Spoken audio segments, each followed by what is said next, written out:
নমস্কার দর্শকবৃন্দ, আজ আমরা আপনাদের সামনে তুলে ধরছি পশ্চিমবঙ্গের বীরভূম জেলা মতিপুর কলোনি থেকে আসা উত্তম বিশ্বাসের জীবন কাহিনী। উত্তম বিশ্বাস প্রায় ৩০ বছর ধরে অনুকূল ঠাকুরের ভক্তি সাধনা করতেন, কিন্তু শাস্ত্রভিত্তিক ভক্তি ও গীতার জ্ঞানের স্পষ্ট উত্তর না পেয়ে তিনি সত্য অনুসন্ধানের পথে এগিয়ে যান।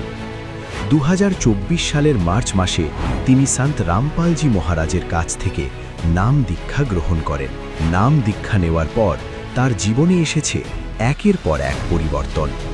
নিজের দীর্ঘদিনের হাঁটুর যন্ত্রণা ও হাতের সমস্যা আজ সম্পূর্ণভাবে ঠিক হয়েছে। তার স্ত্রী, যিনি একাধিকবার পেটের অপারেশনের পর দীর্ঘদিন বেল্ট ছাড়া থাকতে পারতেন না, তিনিও আজ সম্পূর্ণ সুস্থ জীবনযাপন করছেন। এমনকি বহু বছর ধরে পক্ষাঘাত ও গুরুতর চর্মরোগে ভোগা তার বাবাও আজ সুস্থ, ওষুধ ছাড়াই স্বাভাবিক জীবন কাটাচ্ছেন। আজ উত্তম বিশ্বাস ও তার পরিবার শান্তি, সুস্থতা ও আত্মবিশ্বাসের সঙ্গে জীবনযাপন করছেন। তার এই অভিজ্ঞতা প্রমাণ করে সঠিক শাস্ত্রভিত্তিক জ্ঞান ও সত্য সাধনাই জীবনের আসল পরিবর্তন আনতে পারে। চলুন এবার তার নিজের মুখেই শুনে নিই এই অনন্য অভিজ্ঞতার পুরো কাহিনী। নমস্কার স্যার। নমস্কার। স্যার, আপনার নাম? উত্তম বিশ্বাস। আপনি কোথা থেকে এসেছেন? ওয়েস্ট বেঙ্গল, বীরভূম জেলা, মতিপুর কলোনি থেকে। স্যার, সন্ত রামপালজি মহারাজের কাছ থেকে নাম দীক্ষা আপনি কবে নিয়েছেন? আমি নিয়ে ২০২৪ মার্চ মাস। স্যার, সন্ত রামপালজি মহারাজের কাছ থেকে নাম দীক্ষা নেওয়ার আগে আপনি কোনো ভক্তি সাধনা করতেন? হ্যাঁ, ভক্তি সাধনা করতাম। আমি অনুকূল ঠাকুরের দীক্ষা নিয়েছিলাম ৩০ বছর, ওনার স্মরণে ছিলাম। আর এমনি আর কোনো গুরু বানাইনি আমি। স্যার, আপনি বললেন কি আপনি অনুকূল ঠাকুরের ভক্তি সাধনা করতেন প্রায় ৩০ বছর ধরে। তাহলে অনুকূল ঠাকুরকে ছেড়ে আপনি সন্ত রামপালজি মহারাজের স্মরণে কেন আসলেন? অনুকূল ঠাকুর স্মরণ ছেড়ে এই জন্য আসলাম যে ওনার তো নিয়ম ছিল যে সপ্তাহে একদিন নিরামিষ, আর শুক্রবার নিরামিষ, আর বাকি এই আমিষ। হ্যাঁ, তাই এটা তো আমার খুব একটা পছন্দ ছিল না। ওই জন্য ভক্তি সেরকম আসতো না আমার। সন্ত রাম অনুকূল ঠাকুরের ছেড়ে ওনার যে ভক্তি, ওনার ভক্তি কোনো শাস্ত্রে কোনো অনুযায়ী ভক্তি নাই, কোনো গীতায় কোনো মিলান নাই, আর শাস্ত্রের সঙ্গে কোনো তো মিল নেই। তা ওনার মন মতো মানে মন্ত্র জপ করতে বলতো, আর সেই মন্ত্র জপ করতাম। তাতে আমরা কোনো সেরকম কিছু বুঝতে পারতাম না। সন্ত রামপাল স্মরণে এসেছি যে উনি শাস্ত্রবেদী মন্ত্র দেন, আর সেই মন্ত্র আমরা জপ করি, আর সেই মন্ত্র জপ করে দেখছি সবই আমরা। স্যার, সন্ত রামপালজি মহারাজজির স্মরণে কীভাবে আসলেন? সন্ত রামপালজি মহারাজজির স্মরণে এভাবে এসেছি যে প্রথম আমাদের দোকান একজন আমাদের এক ভগতজি এসেছিলো, উদয় ভগতজি নাম ওনার। উনি দিল্লি থেকে এসেছিলো বই সেবা করতে। তা প্রথম যখন আমাদের দোকানে আসে, আমরা দুজন থাকি, আমার বন্ধু একটা পার্বতী ভগতজি আর আমি। তা ওই ভগতজি এসে বললো যে একটা বই নেবেন। তা আমি তো ভিতরে কাজ করছি।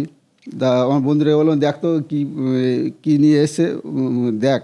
দিয়ে ও গেল, ওকে বললো যে এই ব্যাপার, একটা বই নিয়ে এসেছি জ্ঞানগঙ্গা, এই বইটা আপনি আর গীতাতে জ্ঞান অমৃত ওটাও নিয়ে এসেছিলো।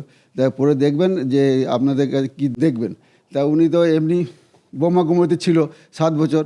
তা উনি জ্ঞানটা ভালো বুঝতো, আর আমি ওসব তো গীতা ফিতা ওসব অত জানতাম না কিছু। হ্যাঁ, উনি বাড়ি গিয়ে দেখলো যে কৃষ্ণর উপরে একজন আছে, হ্যাঁ, ব্রহ্মার উপরে একজন আছে। দিয়ে তখন মিলন করলো, দিয়ে এসে উনি আগে স্মরণ এসছে, দিয়ে আবার আমাকে জ্ঞানটা বোঝাতো দোকানে যে দেখ এই এনার স্মরণে আয়। হ্যাঁ, এরকম করে করে আমাকে 1 বছর ধরে বোঝায়। আমাকে বলতো যে তুই এরকম সৎসঙ্গে আয়, অমুক গ্রামে সৎসঙ্গে আয়। আমি বললাম, দেখ আমার সময় নেই, আমি কাজে প্রচুর ব্যস্ত থাকতাম, তো আমার একদম সময় নেই। বহুবার রিকোয়েস্ট করেছে, তা আমি যেতেই পারিনি। হ্যাঁ, দিয়ে এই করে করে আমাকে বোঝাতো। 1 বছর ধরে বোঝানোর পর এবার আমি একদিন বাড়িতে ইউটিউবে চ্যানেলে দেখলাম সন্ত রামপাল মহারাজজির সৎসঙ্গ দেখতাম, বেশিরভাগ চমৎকারই দেখতাম। বহুত ভক্তরা অনেক লাভ পেয়েছে, অনেকজন সাধু ছেড়ে দিয়ে ওনার স্মরণে এসে তাদেরও লাভ পেয়েছে। এসব দেখে আমি দেখলাম যে না, এ তো খুব ভালো জিনিস। দিয়ে তারপরে আমি বাড়িতে একদিন বললাম যে আমরা এক কাজ করি না, যে আমরা মাছ মাংস ছেড়ে দিয়ে এনার ভক্তি করি। দিয়ে বাড়িতে বলে ঠিক আছে।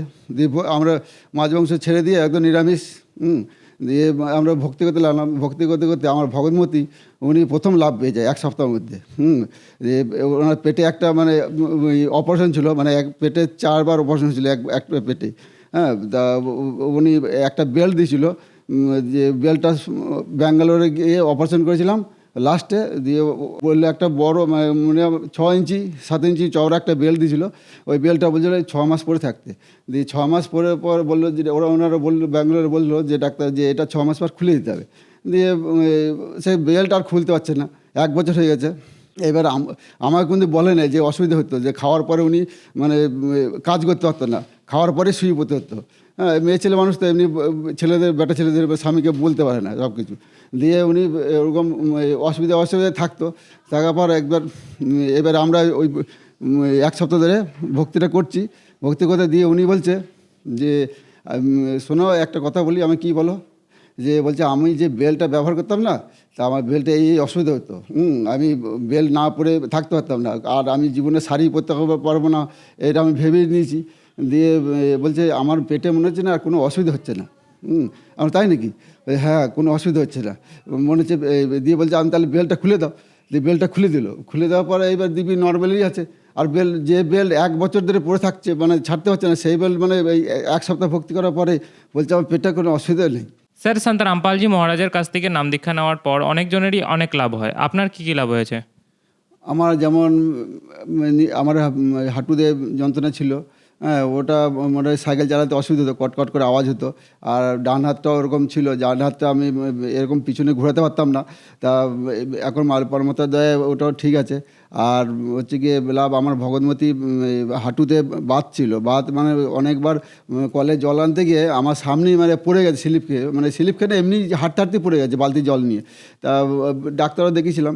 ডাক্তার দেখার পর ডাক্তার বললো যে মা এই রোগ ভালো হবে না, এই সারা জীবন ওষুধ খেয়ে যেতে হবে।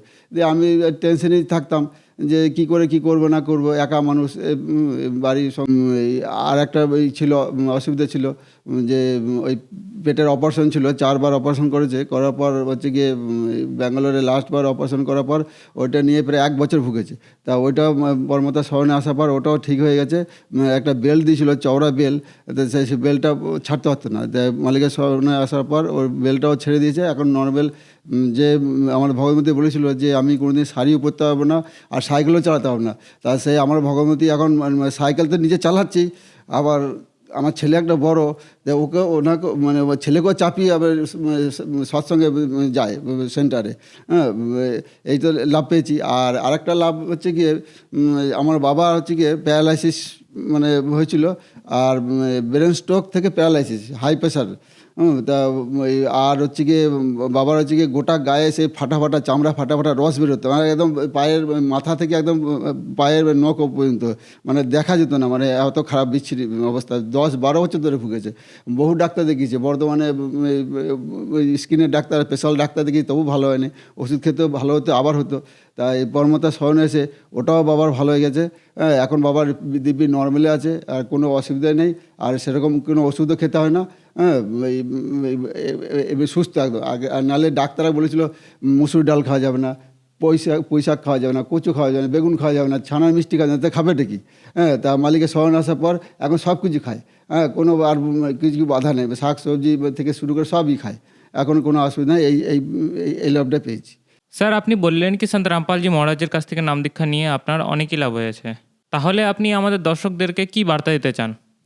বার্তা তো দেওয়ার মতো আমি কেউ নাই, আমার অকাতও নেই। হ্যাঁ, আমি শুধু মানে জগতের কাছে প্রার্থনা এটুকু করতে পারি, আপনারা সন্ত রামপাল মহারাজজি শহরে আসুন।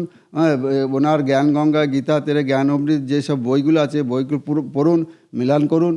হ্যাঁ, মিলন করিয়ে ওনার সৎসঙ্গ শুনুন, শুনে বুঝে জেনে। আমাদের গুরুদেব এমনি বলেছে যে কেউ হুটহাট করে যেন দীক্ষা না নেয়, কেননা হুটহাট করে দীক্ষা নিলে সে ভক্তিটা জ্ঞানটা বুঝবি না, দিয়ে ছেড়ে দেবে, কি আরও বেশি অসুবিধা হবে। ওই জন্য গুরুদেব বলেছে যে আগে জ্ঞানটা বুঝুক ভালো করে, 6 মাস 1 বছর বুঝুক, তারপরে বুঝে তারপরে স্মরণে আসুক। স্যার, সন্ত রামপালজি মহারাজজির স্মরণে কীভাবে আসা যায়? সন্ত রামপাল মহারাজজির স্মরণে এভাবে আসা যায় যে টিভিতে যে সাধনা চ্যানেলে যে 7:30টার সময় সৎসঙ্গ হয়, তো ওই সৎসঙ্গের নিচে একটা পট্টি আছে, হলুদ পট্টি, ওই পট্টিতে নম্বর আছে, ফোন নম্বর। তা ওই ফোন নম্বর ওই নম্বর পাওয়ার পর ওই ফোন থেকে কল করবেন, কল করে ওনারা আবার বলবেন যে আপনি কোন জায়গা থেকে, কোন ডিস্ট্রিক্ট থেকে বলছেন। তা আপনার আছে যে সেন্টার আছে, সেই সেন্টারের নম্বর দেবে, সেই নম্বর থেকে যোগাযোগ করে তারপরে আপনি এসে যোগাযোগ করে নাম দীক্ষা নিতে পারবেন। ধন্যবাদ স্যার। সৎ সাহেব।